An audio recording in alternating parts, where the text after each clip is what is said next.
In today's video, I am going to teach you how to create a daily checklist in Notion. A solid daily checklist keeps your priorities visible, your focus tight, and your progress easy to track. We'll keep this simple and practical so you can build a list you'll actually use every day. Start by opening Notion to the page where you want your checklist to live. To create the actual checklist block, click into an empty line and type /to-do. You'll see to-do list appear in the menu. Hit enter, and Notion drops in a new checkbox for you. If you prefer clicking, select the plus icon at the left of the line and choose to-do list from the options. Either way, you now have a dedicated place to capture your tasks. Next, add your items. Click after the first checkbox, type the name of your task, and press enter.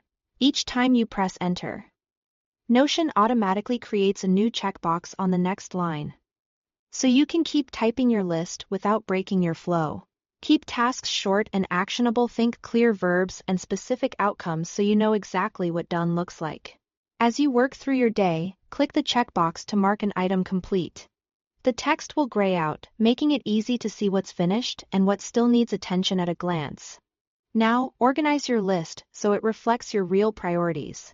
To rearrange tasks, hover to the left of any item to reveal the drag handle, then click and drag to move it up or down. Use this to float the most urgent or important items to the top. If you are working on a larger goal, break it down with subtasks. Place your cursor at the start of a task and press the Tab key to indent it under the item above. This nests related steps together, giving you a clean hierarchy. If you indent by mistake, press Shift and Tab to move it back out. Keep indentation simple. 1 or 2 levels is usually plenty, so the list stays easy to scan. A couple of quick tips as you go. Group related tasks under a single main item to reduce clutter, and write tasks so each one can be completed in a single sitting. That way, checking a box really means you are done. And that's all you need. Create the to-do block. Add your items and organize with drag and drop and indentation. With these basics, you'll have a clear, flexible daily checklist that you can update in seconds and rely on every day. Thanks for watching.